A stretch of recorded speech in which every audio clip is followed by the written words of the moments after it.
नमः सिद्धेभ्यः।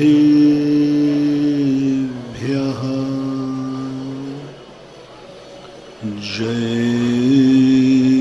श्री ओम नमः सिद्धेभ्यः।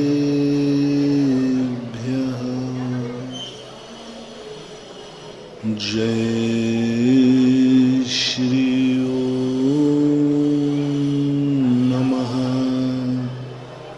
सिद्धेभ्यः।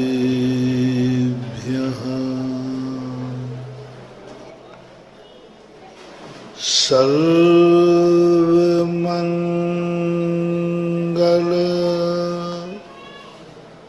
मांगल्यं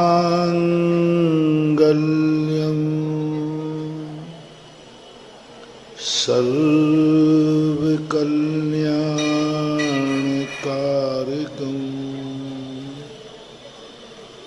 प्रधानं सर्वधर्माणां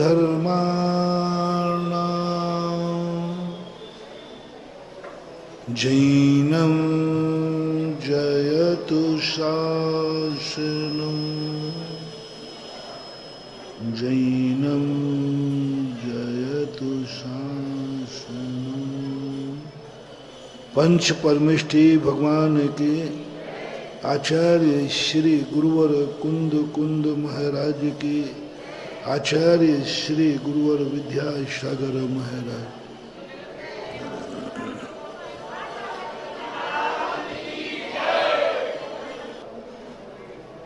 तो शाम क्यों होती है? प्रकाश होता है तो अंधेरा क्यों होता है? जन्मता है व्यक्ति तो मरता क्यों है? ऊंचाइयों पर व्यक्ति चढ़कर गिरता क्यों है? अच्छे दिनों के बाद बुरे दिन आते क्यों हैं? इन प्रश्नों के संबंध में अपन विगत दिनों से समझ रहे हैं और सारी दुनिया के संबंध में परसों समझा था। बहुत सारे लोग दुखी इसलिए नहीं है कि उनको दुख है, इसलिए दुखी हैं कि कभी भी दुख आ सकता है।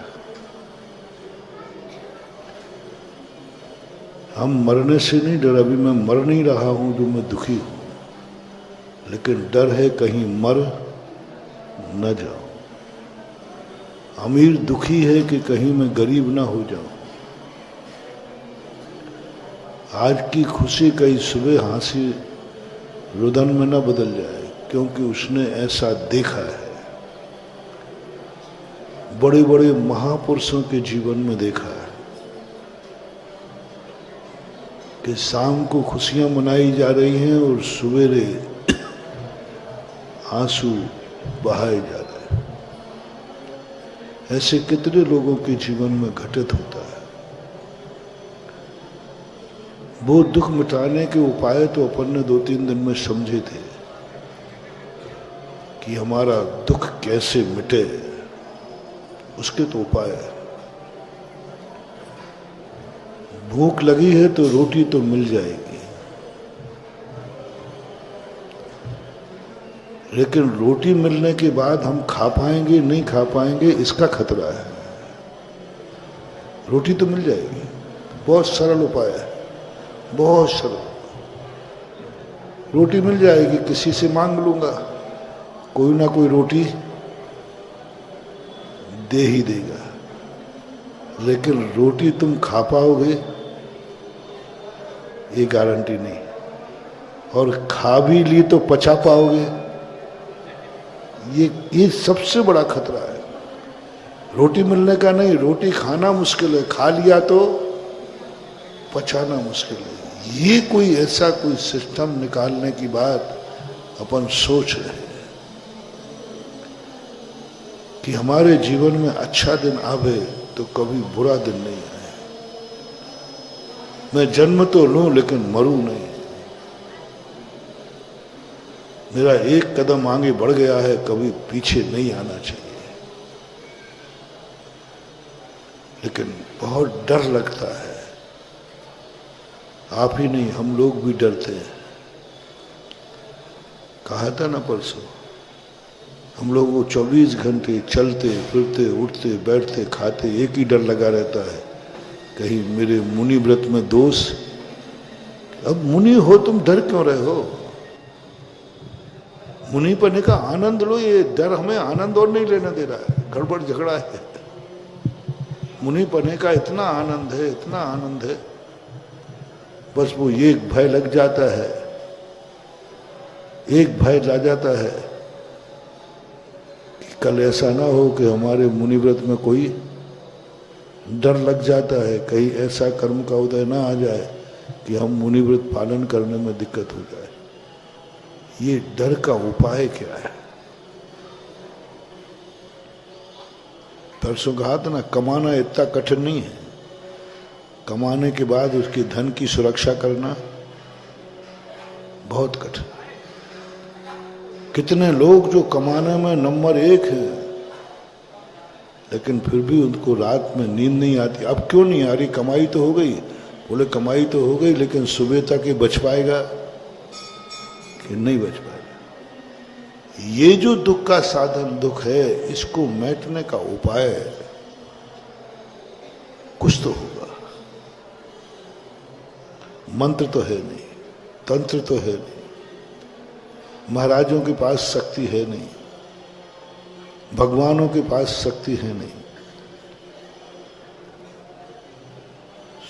दुखी व्यक्ति को सुखी बनाने की शक्ति तो है,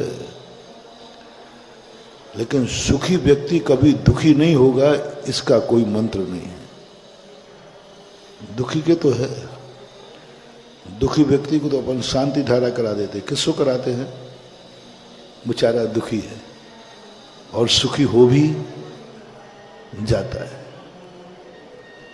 पूरे शास्त्रों में मैंने देखा, पूरी कथाएं पढ़ी, हर कथा में दुखी व्यक्ति को सुखी बनाने की बात कही। शमंतभद्र महाराज ने भी यही कहा कि मैं तुम्हें उपदेश दूंगा, तुम्हारे दुख सब कट जाएंगे। तुम जिनेंद्र भगवान का दर्शन करो, सब निधत निकाचित कर्म कट जाएंगे। जो देखो सब दुख मिटने की बात कर रहा है। सब जितने संसार में सारे शास्त्र पढ़ लिए, सब एक ही बात कह रहे हैं, तुम्हें किस प्रकार का दुख है, इससे मिट जाएगा। तुम्हें बीमारी है, औषधि दान दो, औषधि दान दो, ज्ञान दान दो, आहार दान दो, सबके उपाय, सब में एक ही लिखा, तुम जिससे परेशान हो वो परेशानी तुम्हारी दूर हो जाएगी। भक्तांबर में भी लिखा, तुम्हारे घर में आग लगी है, हो जाएगी, भगवान का नाम जप लो, तो नाम कीर्तन जलम। सांप आ गया, ठीक है, भगवान का नाम ले लो, तो नाम नाग दमनी हृदय पुंसा। तुम्हें कोई बीमारी हो गई, ठीक है, तत्पाद पंकज रजो मृत देख दे। हाँ, तुम्हारे सामने शेर आ गया, कोई बात नहीं, तो नाम भगवान के नाम रूपी बन का आश्रय ले लो। पूरे भक्तांबर में उपाय है। ये तो उपाय मिल गए। कोड निकाला, सिद्ध चक्र में विधान कर लो, ठीक हो जाएगा। बीमार हो गए, डॉक्टर के पास चले जाओ, दवाई खा लेना। थोड़ा कमजोर दिख रहा हो, सुबह से घूमना शुरू करो, 5 किलोमीटर घूमो, डायबिटीज वगैरह सब ठीक हो जाएगी। है ना? जहां देखो, चाहे तुम्हारे घर में देखो, चाहे तुम्हारी माँ को देखो, माँ कहती है बेटा क्या बात है, माँ भूख लगी, रोटी खा ले, मैं बना दी। परिवार के लोग भी दुख मिटने में लगे, डॉक्टर, सरकार, सब सरकार का भी एक ही काम है, हमारी जनता दुखी नहीं रहना चाहिए। लेकिन इसके लिए कौन चर्चा करता है? मैं सुखी हूं, ये सुख कभी खत्म नहीं होगा। इसका स्तोत्र कौन से भक्तांबर स्तोत्र में लिखा कि सुखी व्यक्ति सदा सुखी रहेगा। दुखी व्यक्ति सुखी हो जाएगा, पक्का है, हुए हो रहे।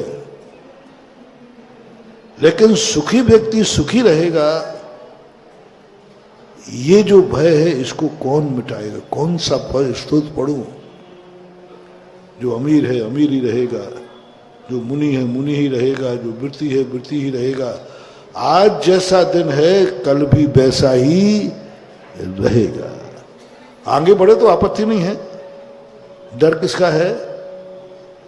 कौन व्यक्ति है जो ये कह सकता है आज मेरा जैसा दिन है कल भी होगा, परसों भी होगा, जीवन के अंत तक वृद्धि ही होगी, हमारा कभी पीछे आएंगे ही नहीं।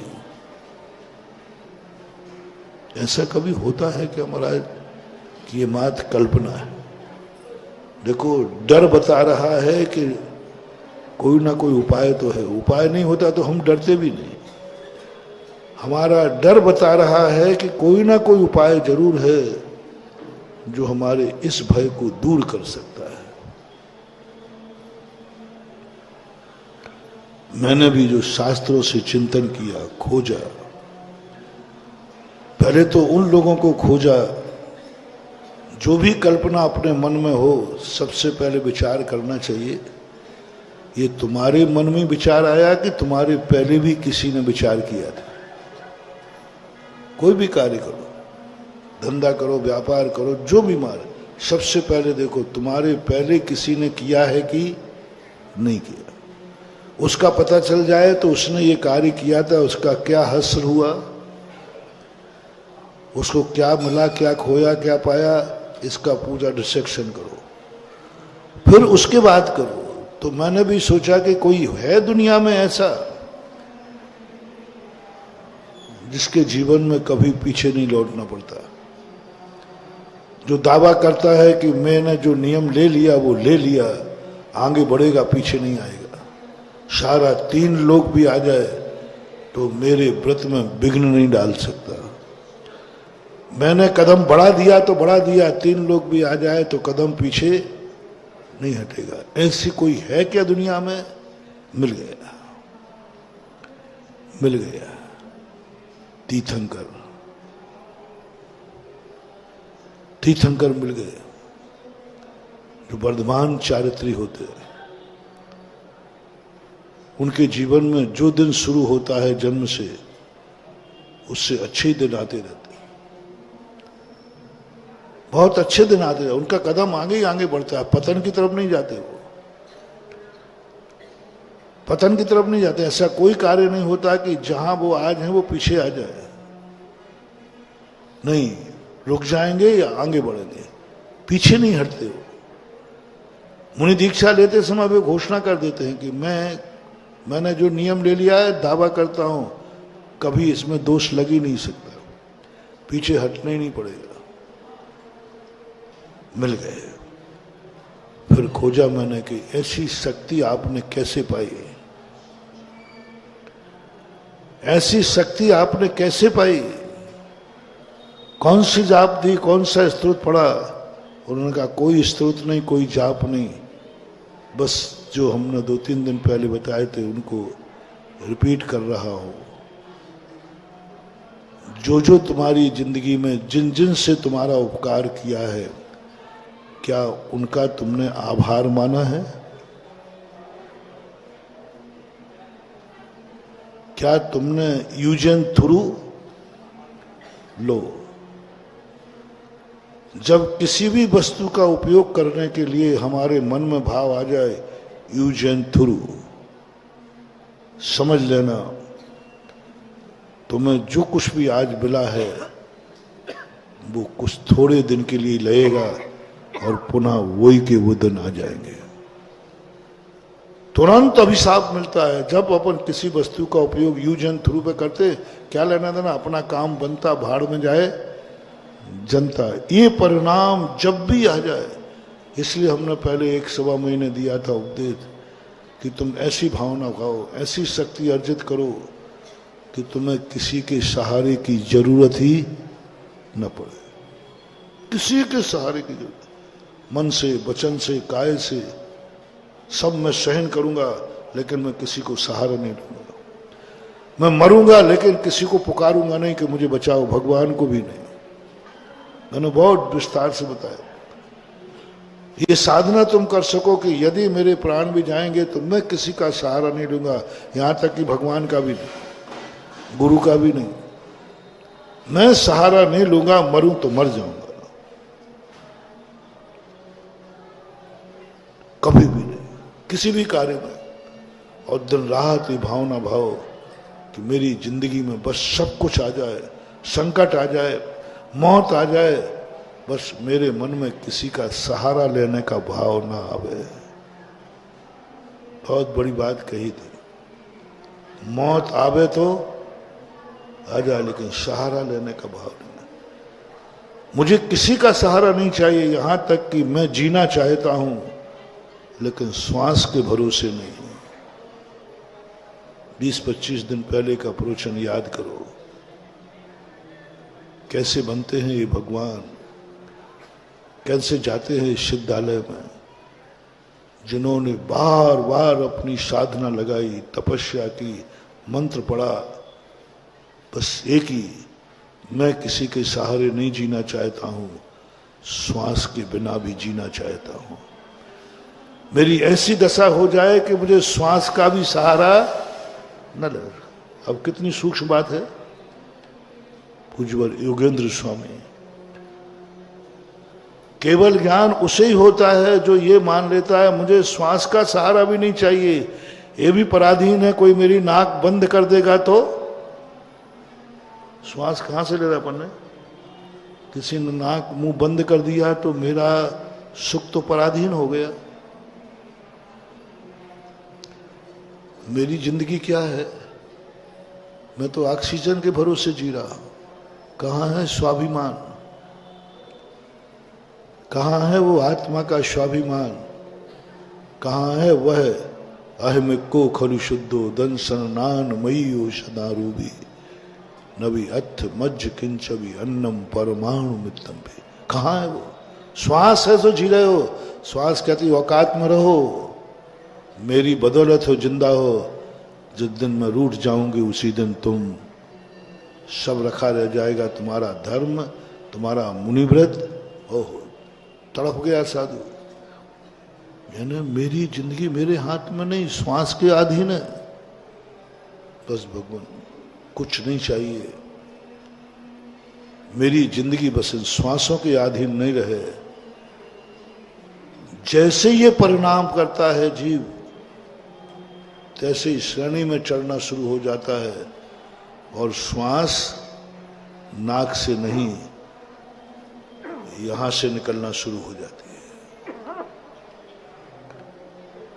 इस समय जिनको केवल ज्ञान होता है, केवली भगवान श्वास यहां से लेते हैं, सीधी अपनी श्वास नाभि से उठती है, गले और नाक से निकल जाती है, उनकी श्वास सीधा यहां से निकलना चालू हो जाती है। इससे 50% बच गए। यहां को बंद करना कठिन है, नाक को बंद करना, मुंह को बंद करना सरल है, इसको बंद करना बहुत कठिन। कपड़ा भी बांध दो तो श्वास यहां से श्वास लेना चालू, और धीरे धीरे विशुद्धालय में पहुंचकर श्वास से रहित हो जाते। वो निरंतर भावना भाते हैं, मैं इस शरीर का जेल में बंद हूं,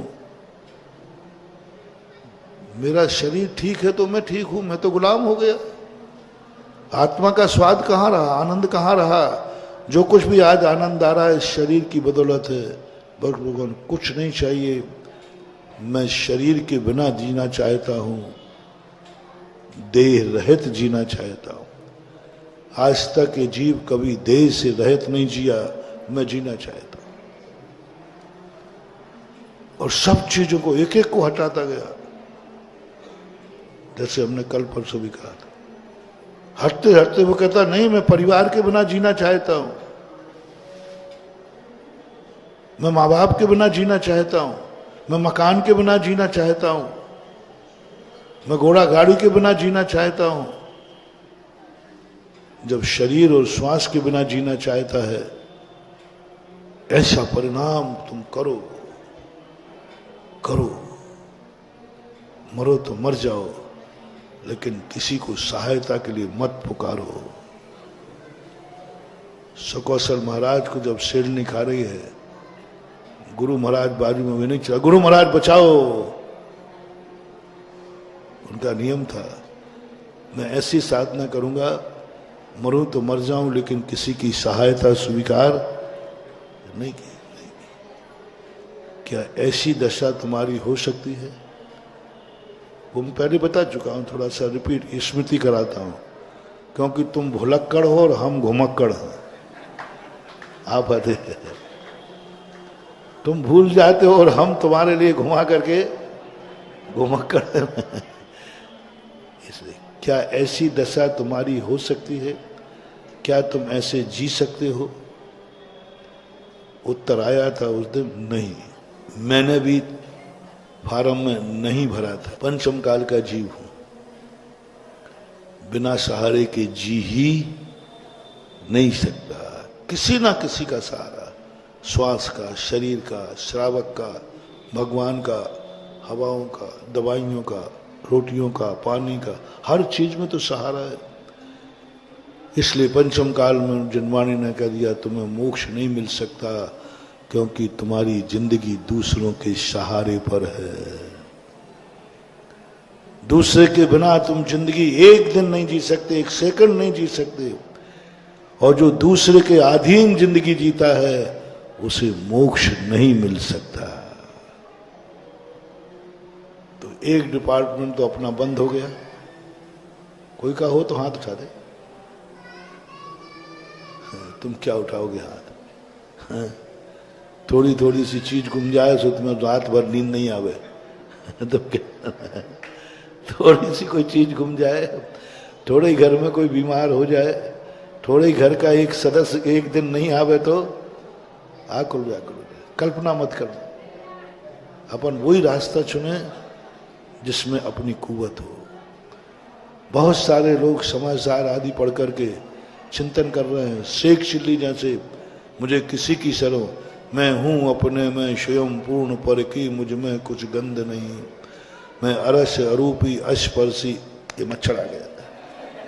अरस अरूपी अस्पर्शी आया नहीं था, तुम्हें बताया नहीं, तुम समझो कि मैंने मार दिया।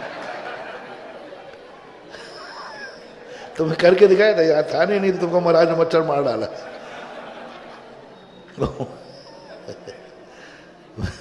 क्या हुआ भैया? है ही नहीं। हम पढ़ते पढ़ते, तुम तो छोड़ो, एक मच्छर हमारी सामायिक बिगाड़ देता है। तुम्हारी नहीं कह रहा हूं, हमारी सामायिक बिगाड़ देता है। एक छोटा सा मच्छर। और वो महाराज थे जिन्होंने शेरनी भी उनकी सामायिक नहीं बिगाड़ पाई। कौन? शेरनी भी सामायिक नहीं बिगाड़ पाई। और एक मैं हूं कि एक मच्छर मेरी सामायिक बिगाड़ देता है। एक वो थे जिनके सिर पर सिगड़ी जल रही थी, उनकी सामायिक नहीं बिगड़ी। और एक मैं हूं, थोड़ी सी गर्मी पड़ जाए तो सामायिक बिगड़ जाए। कहाँ है ठंडा स्थान? कहाँ है? एक वो थे जिनको शिला पर बैठे थे गर्मी में और ऊपर से, और एक अपन है कि गर्मी आई, कहाँ बैठू, ठंडा कमरा कौन सा है, डबल स्टोरी वाला। पराधीन है, तुम्हारी गर्मी निकलना पराधीन है।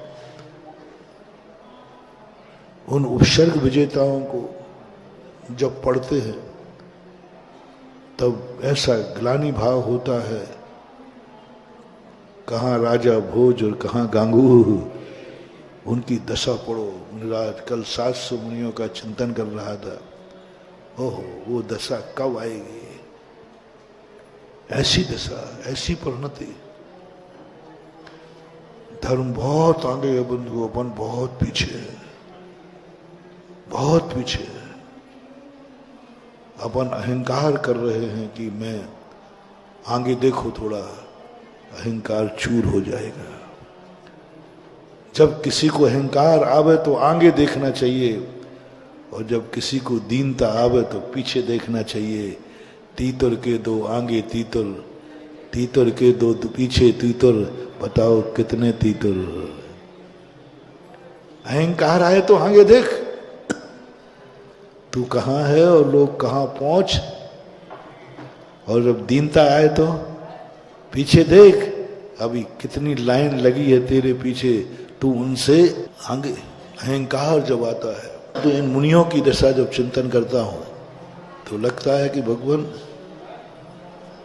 क्या है ये धर्म, कैसा है ये मुनि मार्ग, कैसी है स्वाधीनता, कैसा है वो आत्मा का सुख।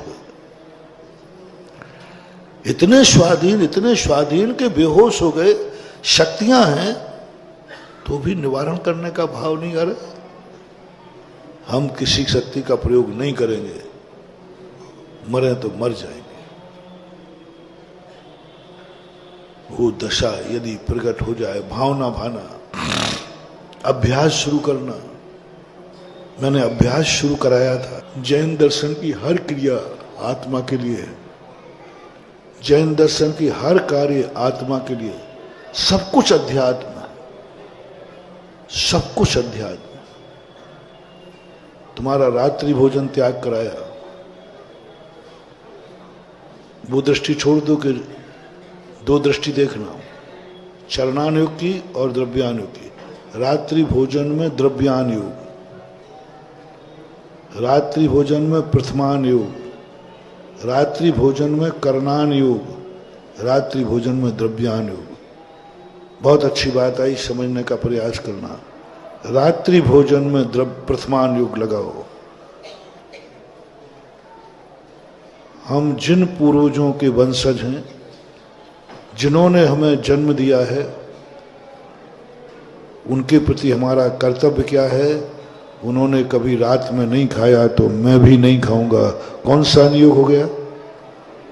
प्रथमान योग। हमारे पूर्वज तीर्थंकर भी हो सकते हैं, दादा दादा। हमने पहले ही कहा था, अपना प्रथम पूर्वज कौन है? प्रथम पूर्वज आदिनाथ ऋषभदेव। प्रथमान योग रात्रि भोजन में, उन्होंने रात में नहीं खाया है, मैं भी नहीं खाऊंगा। समझ लेना, आपने प्रथमान योग अपने जीवन में उतार लिया। प्रथमान योग का अर्थ यह नहीं है कि तुमने आदिनाथ की कथा पढ़ ली, आदिनाथ के 10 भाव पढ़ लिए, वो तो पढ़ना है, पढ़ेंगे, लेकिन प्रथमान योग मेरी जिंदगी में आ गया, प्रथमान योग मेरी आत्मा की पर्याय बन गया। जब तुमने कोई नियम इसलिए लिया कि तुम्हारे पूर्वजों का ये नियम था, भाव बदलना। तुमने क्यों मांसाहार नहीं किया? हमारी कुल परंपरा में ऐसा। तुमने रात में क्यों नहीं खाया? हमारे कुल में रात्रि में नहीं खाया जाता, हमारे पूर्वजों ने ये नहीं किया। तुम मंदिर क्यों आ रहे हो? हमारे पूर्वज आते थे। तुम शाकाहारी क्यों हो? हमारे पूर्वज थे। वंश पे डाल दो सब, सारा सारा जो कुछ तुम्हारा आचरण हो, जब जब तुम्हारे मन में ये भाव आए कि हमारे पूर्वज ऐसा करते थे इसलिए कर रहा हूं, उन्होंने ऐसा नहीं किया इसलिए मैं भी, तो ये कौन सा नियोग हो गया? प्रथमान योग अपनी जिंदगी की आत्मा की पर्याय बन गया, प्रथमान योग। अब दूसरा, प्रथमम कर्णम, कर्णान योग, कर्म सिद्धांत। कर्णान योग ले लो, 3 लोक का जो है, 3 लोक के अंदर जो उच्च पद हैं, मैं नीच हूं कि उच्च हूं, मैं पुण्यात्मा हूं कि पापात्मा हूं, 3 लोगों के जीवों को समझो। त्रिलोक सार इसलिए नहीं समझना कि कहां क्या है, ये तो समझना ही है, लेकिन कहां अच्छे लोग हैं और वे अच्छे लोग क्यों हैं, कहां नरक है, बुरे लोग क्यों हैं, स्वर्ग है, बुरे लोग क्यों हैं, अच्छे लोग क्यों हैं, मनुष्य हैं, अच्छे लोग कौन है। सारे 3 लोग को हमें खोजना है, अच्छा स्थान कौन और बुरा स्थान कौन। बस मैं अच्छा हूं या बुरा, मुझे अच्छा बनना है या बुरा। कर्णान योग, 3 लोक में देवता अच्छे माने जाते हैं, वो रात में नहीं खाते हैं, वो शराबी नहीं होते, वो अवक्ष नहीं खाते हैं, क्योंकि वे अच्छे लोग हैं। 3 लोक में नारकी बुरे हैं क्योंकि वो बुरे कर्म करके गए हैं, इसलिए मुझे नरक नहीं जाना। रात्रि भोजन में चरणान योग, चरणान योग कैसे? रात्रि भोजन करने से इतने जीवों की हत्या होगी, इतने जीवों की बराधना होगी, नियम से होगी। और मैं चरणान योग का ज्ञाता हूं, मैं चरणान योग के लिए फॉलोवर हूं। मैं रात में नहीं खाऊंगा क्योंकि, अब समझना, पहला क्या था? मैं रात में नहीं खाऊंगा क्योंकि मेरे पूर्वज। दूसरा था मैं रात में नहीं खाऊंगा कि 3 लोक में अच्छे लोग रात में नहीं। चौथे नंबर, तीसरे नंबर का क्या था? मैं रात में नहीं खाऊंगा क्योंकि इसमें हिंसा होती है, बिना छना पानी नहीं पीऊंगा, हिंसा होती है। मैं अभक्ष नहीं खाऊंगा, हिंसा होती। बस सब कुछ हिंसा में डाल दो। जब जब तुम्हारे मन में कोई क्रिया इसलिए छोड़ो कि इसमें हिंसा होगी, चरणानुयोग, इस क्रिया को करूंगा तो मुझे झूठ बोलना पड़ेगा, चरणानुयोग तुम्हारी आत्मा की पर्याय बन गया। मैं ये व्यापार करूंगा तो झूठ बोलना पड़ेगा, चरणानुयोग। मैं यह कार्य करूंगा तो चोरी करना पड़ेगी, चरणानुयोग। मैं यह कार्य करूंगा तो परिग्रह के प्रति मूर्छा और जागेगी, चरणानुयोग। मैं इस वस्तु को चाहूंगा तो मुझे इस प्रकार का कुशील का दोष आएगा, चरणानुयोग। ये वस्तु पर है, मैं नहीं लूंगा इसको। चलते चलते कोई वस्तु पड़ी थी, सब तुम्हारे मन में भाव, मैं नहीं उठाऊं। क्यों? क्योंकि किसी दूसरे की है और दूसरे की वस्तु उठाना चोरी है, मैं नहीं लूंगा। चरणानुयोग आपके जीवन में चल रहा है, आपके आत्मा की पर्याय बन रहा है। जब जब किसी पराई वस्तु को देख करके तुम्हारे मन में नकारात्मक नहीं, मैं इस वस्तु पर अपनी नियत खराब नहीं करूंगा क्योंकि ये वस्तु पराई है, आप उस समय चरणानुयोग का पालन कर रहे हैं। जब जब आपने कोई वस्तु है और आपने कहा कि ये वस्तु है, मेरे पास धन है, मेरे पास मकान है, मेरे पास जायदाद है, क्या करूं? इससे तो मेरा राग और बढ़ रहा है, दिन रात नींद खराब हो रही है, और कोई चोर ले जाएगा, छापा वाला ले जाएगा, ऐसा करता हूं, मैं इसको अच्छे कार्य में दान दे रहा हूं। जिस समय व्यक्ति दान देता है उस समय वो चरणानुयोग का पालन कर रहा है, स्वाध्याय से भी एक कदम आगे, क्योंकि दान देने का भाव आ गया तुम्हारे मन, चरणानुयोग का पालन कर रहा है। चरणानुयोग आत्मा की पर्याय बन गई, क्योंकि कहा मेरी पसीने की कमाई है, इसको गलत कार्य में नहीं जाने दूंगा और गलत हाथों में नहीं जाने दूंगा। दान इसलिए नहीं दिया जाता है कि भगवान को चाहिए, दान इसलिए मात्र नहीं दिया जाता है कि महाराज को चाहिए, आहार दान इसलिए नहीं दिया जाता कि महाराज भूखे हैं, आहार इसलिए नहीं दिया जाता कि आहार महाराज के लिए बहुत उपयोगी है। ये तो एक पक्ष है, ये तो एक पक्ष है।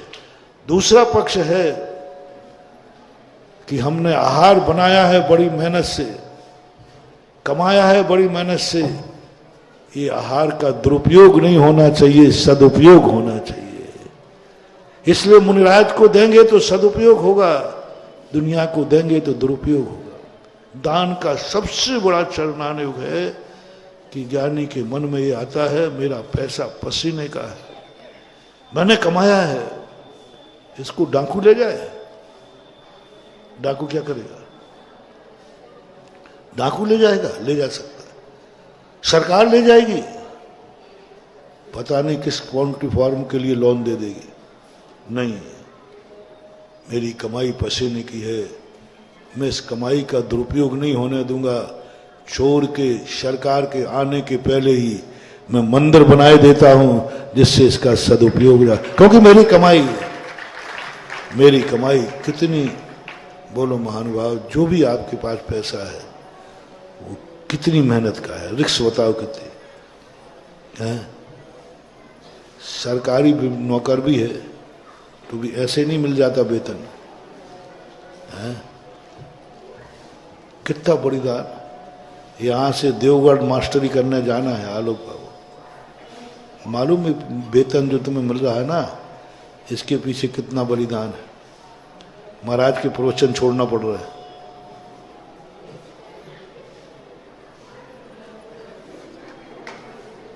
कीमत तो देखो उस नौकरी की।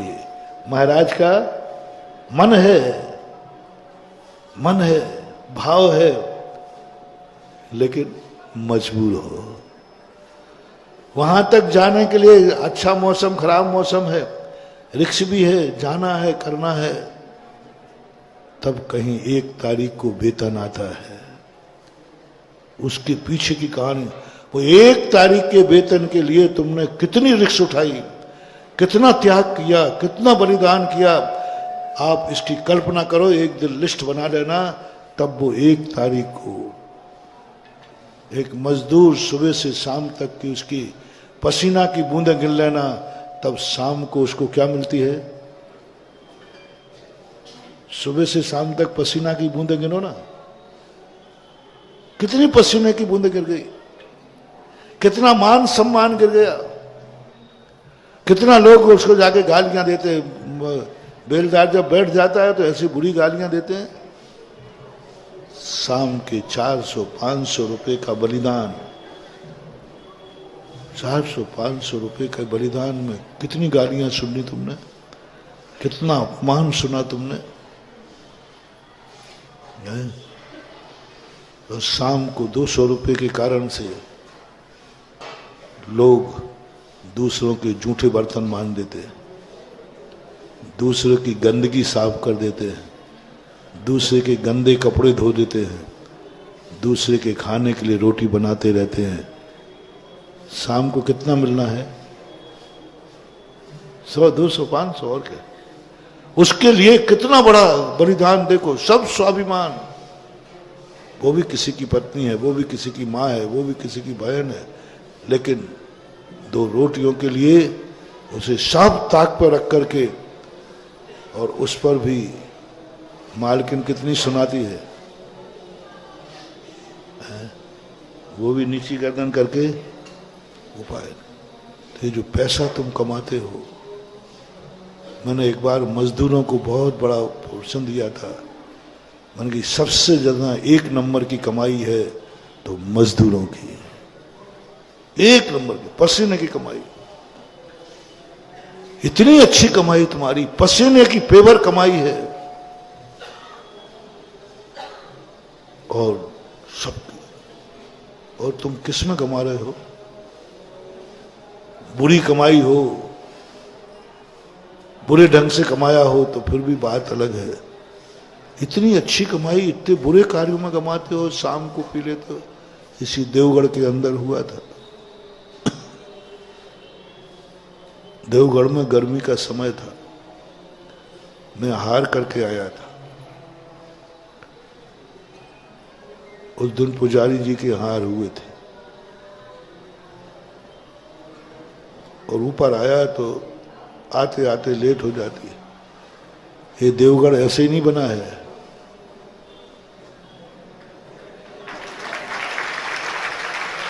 अभी भी ध्यान आ जाता है तो रोंगटे खड़े हो जाते हैं। भयंकर गर्मी, मई जून की गर्मी थी। नीचे हार करने आता था, और जो कुछ भी पानी लेता था वो आहार करके घाटी में जाते जाते 2 किलोमीटर तो है ही लगभग, 2 किलोमीटर नीचे आहार करके फिर ऊपर पहुंचता था शांतिनाथ भगवान के चरणों में। मैंने कि भगवान जो लिया था वो तो घाटी में चला गया, अब 24 घंटे आप ही शांति दो। उनके मंदिर तलघर में जब वो है ना, वहां बैठ जाता, थोड़ी ठंडक लगती ना। तो वहां से निकला तो एक मजदूर हाथ पर रोटी लिए था, बिल्कुल सूखी रोटी थी, और वो आम भी उसी समय, एक आम का पेड़ है, पहला मंदिर पड़ता ना 24 मंदिर के यहाँ आम का पेड़ है, बहुत अच्छा पेड़ है। इधर सहस्कूट है, उधर 24 है, सामने पंचपरमेष्ठी मंदिर है। उसने वहीं से आम उठा रहा और खाने लगा। मैंने स्तब्ध रह दिया, संसार में इतनी गरीबी है, इतना रूखा सूखा भोजन, इतना तो मैं ही नहीं करके आया हूं, इतना तो मैं साधु लोगों के नीरस भोजन होते हैं। मुझे उस पर बड़ी तरस आई, दया आई, और मैंने कहा, मुख्यमंत्री का कार्यक्रम था कुछ दिन बाद, मैंने कहा आज मुख्यमंत्री की, अब जब भी आएंगे उनकी खैरियत नहीं है। कल्याण सिंह थे उस समय मुख्यमंत्री, कि देश में ऐसी इतनी परेशानी। लेकिन मैंने कहा एक बार पूछ तू लो, मैंने उसको बुलाया, बुला करके मैंने पूछा, एक मजदूर, मैंने बुलाया उसको, बुला के पूछा, मैंने कि भाई क्या तुम्हें कभी सब्जी नहीं मिलती? अरे महाराज हमें कहाँ से? मैंने कहा घी? बोले महाराज कभी देखा ही नहीं। मैंने कही थाली? बोले बोला थाली यही मिल रही है, बहुत है। मैंने कहा ऐसे ही खा लेते हो तुम? गले के नीचे उतर जाता। महाराज जी क्या करें, उतारना पड़ता है। मैंने कहा क्यों, कितना मिलता है वेतन? उस समय 100-125 रुपया था, बेलदार का 60-70 रुपया था, 100-125 रुपया उसका कुछ था। कुल मिलाकर के मैंने, कितने लोग कमाते हो? उनके घर में जितने लोग थे सब कमाते थे। टोटल आय कितनी हो जाती है एक दिन की? बोले 500 रुपया। मैं स्तब्ध रह गया। पुजारी जी हमारे पास बैठे थे। मैंने कहा पुजारी जी तुम्हारे लिए कितना इनकम है? बोलो। बनिया अपने पुजारी को कितना वेतन देगा अलग से? 1800 रुपया। और कोई कमाने वाला? महाराज आपको मालूम है कौन है? बच्चा छोटा सा है, अब तो बड़ा हो गया, छोटा बच्चा था। बोले बच्चा कहाँ? बच्चा बाहर ललितपुर में पढ़ रहा है। मैंने कहा तुमने 1800 रुपया कमाते हो महीने का? बोले हाँ महाराज 1800 रुपया। आप तो सबको मालूम, कमेटी को। कोई स्रोत? बोले कोई स्रोत नहीं है आय का। मैंने कहा 1800 रुपया कमाने वाले के पास तो मैं आहार करके आया हूं, सब्जी भी थी, घी भी था, दूध भी था। तो मैंने कहा चौका कर्जा लेके लगाते हो? तो वैसे ही। अरे महाराज जी आपकी कृपा दिखाए कर्जा लेना। अब मैंने पूछ लिया कि भाई चौका कर्जा लेके तो नहीं लगा लिया गई 1800 रुपये में? जब 15,000 रुपये के ये हालत है तो 1800 रुपये के क्या हालत होते? उन्होंने कहा नहीं महाराज हम तो पूरी जिंदगी भर चौका लगा सकते हैं हम बिना कर्जे के। मैंने कहा 18? बोलो हाँ 1800 में। 1800 रुपये महाराज को आहार करा दिया, वो भी अच्छा, बच्चे को पढ़ा दिया, स्वयं भी खा रहा है। मैंने कहा तुम बिना घी की खाते हो घी? पुजारी कहता महाराज जी बिना घी की गले में जावे क्या? सब उसने बता दिया। अब मेरा दिमाग खराब कि 1800 रुपये में ये हाल है तो 15,500 रुपये पर डे था। कितना हो गया? 15,000 में क्या होना चाहिए? अब मेरा रो, मैंने कही मिस्त्री बाबू ये बताओ 15,000 का मुझे हिसाब दो। इतने रौब से पूछा कि इनकम टैक्स वाला भी नहीं पूछेगा।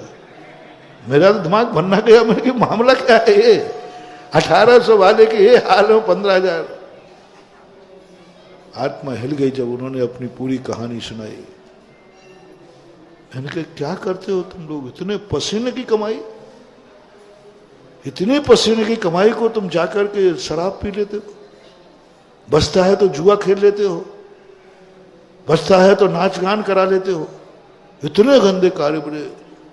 महाराज बस इतने ही मिल जाए कि आटा भर घर में आ जाए, पानी फ्री में है, आटा मिल जाता है, थोड़ा नमक डाल लेते हैं, बस इतना बचता है।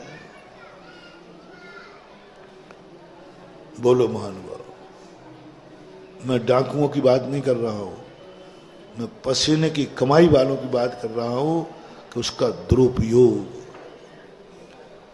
चाहो मन कि तुम जन्म जन्म तक कभी अमीर नहीं हो पाओगे, क्योंकि तुमने उस धन का दुरुपयोग किया जो तुम्हारी मेहनत का था, जो तुम्हारी पसीने का था। पसीने का कमाया हुआ धन का दुरुपयोग करोगे, बर्बाद हो जाओगे। जहां श्रावक जाएगा वहीं महाराज जाएंगे, कोई बाधा नहीं। प्रस्ताव पास करूं नहीं करूं? बेटा अपनी बारी आई तो 3 बार, और महाराज की बारी ये रात्रि भोजन कितना पक्षपात कर रहा है? पक्षपात नहीं कर रहा महानुभाव। यही दीप आप जलाते हो, मंगल है। मैं भी तो मुख्य अतिथि हूं। 1 महीने हो गए, एक बार भी नहीं कहा इस कमेटी ने, एक बार भी नहीं कहा। मैं देखते ही रह जाता हूं, भैया कभी तो आएगा मेरा नंबर। अरे भाई मैं भी मुख्य अतिथि हूं, कोई मैं ललितपुर का थोड़ी, मैं भी बाहर से आया हूं। बाहर का कोई भी आया, फलाने जाप दीप प्रज्वलन करेंगे, और मैं देखता रह जाता हूं, मेरा नाम तो आया ही नहीं। एक आध दिन मेरे से कराओ ना।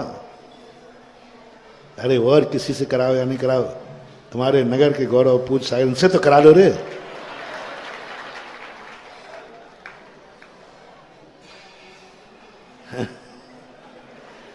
मत करा लेना, मैं करूंगा नहीं, मैं तो समझा रहा हूं।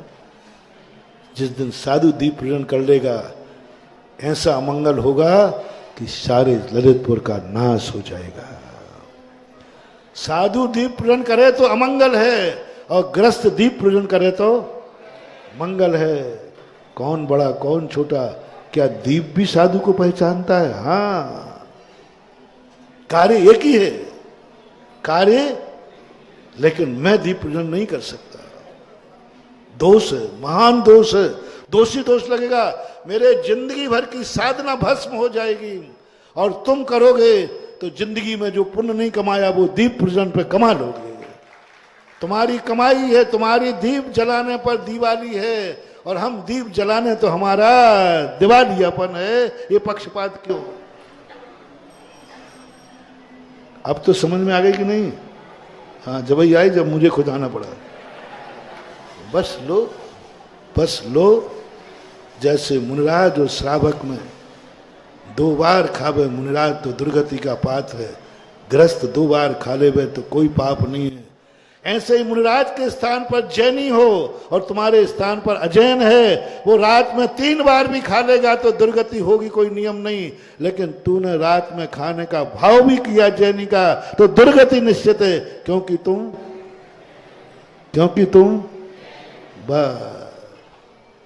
जैनी होकर नहीं, जैन कुल में रहकर नहीं, जैन कुल में जन्म लिया है, तो तुम्हें ये देखना पड़ेगा कि तुम्हारा मूल्य क्या है, तुम्हारा मूल्यांकन क्या है, तुम्हारी हर वस्तु का मूल्य क्या है। ये धन किसका है? जैनी का, बस, और ज्यादा नहीं कहता। तुम्हारे हाथ में 1 लाख रुपया है, सवाल 1 लाख का नहीं है, सवाल इसका मालिक कौन है? जैनी। ये दिमाग किसका है? जैनी का। ये आंख किसकी है? जैनी की। ये कान किसके हैं? जैनी का। ये मुख किसका है? जैनी का। ये पैर किसके हैं? जैनी के। ये परिवार किसका है? जैनी का। ये घर किसका है? जैनी का। ये गाड़ी किसकी है? जैनी की। ये जूते हैं किसके हैं? जैनी के। ये कपड़े हैं ये किसके हैं? जैनी का। ये ललितपुर किसका है? जैनी का। ये मंदिर किसका है? जैनी का। जहां जहां जैनी लगे वहां वहां सावधान, आप कैमरे की नजर में हैं। क्योंकि आप हर चीज नहीं देख सकते, क्योंकि आंख किसकी है? जैनी की। हम हर चीज को आंख उठा के नहीं देख सकते, क्योंकि आंख किसकी है? महाराज की। बोलो, 2 चीज तुम देख सकते हो, वो मैं देख सकता हूं? क्यों? तुम देखने को छूटे, हमारे लिए मनाई क्यों? क्योंकि आंख किसकी है? महाराज की। हर चीज नहीं देख सकते, तुम देख सकते हो, वस्तु वही है। हम आंख झुका लेंगे, तुम आंख फाड़ के चश्मा लगा लोगे। हम देखेंगे तो बुराई है, और तुम देखोगे तो कोई बुराई, क्योंकि आंख किसकी है? ये कान किसके हैं? तुम कुछ भी सुन सकते हो, मैं नहीं सुन सकता। तुम कुछ भी बोल सकते हो। आप गृहस्थ, ऐसा ही सारी दुनिया में लगाना चाहिए। हर चीज में आप दुनिया की बराबरी नहीं कर सकते, क्योंकि आप जैनी, आपको 5 गुना पाप लगेगा। इसलिए जैनी होकर के अपना मूल प्रसंग वही चल रहा है। अरे चंद्रसेन जी, बात तो सभी छोड़ना है, कम से कम रोटियां ही छोड़ देवे जैन समाज तो हमारा ये चतुर्मास धन हो जाएगा। हम कह सकेंगे कि कोई पूछेगा महाराज ये बताओ ललितपुर में आपने 4 क्यों किए, बता दो, ये बता दो। वहां आपके कोई रिश्तेदार रहते थे? आपका क्या था? पूछ सागर तो बना लेंगे अपना बहाना। अरे मैंने इसलिए किया दूसरा चतुर्मास के वो हमारा, हम क्या बहाना बनाएंगे? बोलो। एक बहाना मिल जाएगा मुझे कि चौथा चतुर्मास इसलिए हुआ ललितपुर के किसी जैनी के घर में रात्रि भोजन नहीं होता है। और जहां ऐसे पुण्यात्मा रहते हो वहां 4 तो क्या 40 भी हो जाए तो कोई बड़ी बात नहीं, क्योंकि शादियों का गमनागमन किससे होता है? बाकी भागन बस जो कि बस। ये गौरव तुम हम लोगों को दे सकोगे क्या? क्या ये कह सकोगे? कोई तभी कभी तुम कह सकोगे रात में क्यों नहीं खाते? बोले नहीं खाता। मालूम नहीं मैं जैनी हूं? मालूम नहीं हम उस नगर के हैं जहां महाराज ने 4 चतुर्मास किए हैं? ये गौरव मिल जाए। हालांकि चारों प्रकार के आहार का त्याग है, लेकिन वही वाली बात, गुड बेटर बेस्ट। सबसे ज्यादा अन्न में हिंसा है, उससे कम होती हुई, लेकिन हिंसा तो है ही। तो इस प्रकार की परिणति को लेकर के मैंने जो देखो, मैंने वो साध खोजा है जो तुम्हारी दुनिया में ना, तो मैंने पहले कहा दुख से छुटकारा दिलाने वाले के लिए बहुत मंत्र है। अपनी प्रारंभ की भूमिका याद रखना। दुख से छुटकारा दिलाने की भक्तांबर है, नमोकार मंत्र है, आशीर्वाद है, शांति धारा है। लेकिन जो सुखी है वो सुखी ही बना रहे, इसका कौन सा स्रोत है? वो मैंने खोजा है। मेरे पास जो कुछ भी है सब शास्त्रों का, लेकिन शास्त्रों में वो ऐसा छुपा हुआ है कि तुम्हें समझ में और मुझे समझ में आ गया। वहां छुपा हुआ था, ये मंत्र छुपा था कि सुखी है तो वो सुखी ही रहेगा, उच्च कुलीन है तो उच्च कुलीन ही रहेगा, महाराज है तो महाराज ही रहेगा, पीछे नहीं आएगा। आगे बढ़े या ना बढ़े, पीछे नहीं आएगा। सुखी है तो वो दुखी नहीं होगा कभी। इसके मंत्र की साधना अभी 2-3 दिन से तुम्हें बता रहा हूं। आपका समय हो गया, अभी चलने दो, थोड़ा चलने दो, अभी उसके लिए और माल है। पर आज कितनी बड़ी बात कही, तुम्हारी कीमत कितनी है, तुम्हारा धन की कीमत कितनी है, तुमने कितनी मेहनत से कमाया है। जो तुमने मेहनत से कमाया है उसका दुरुपयोग नहीं करना। फिर आगे से महावीर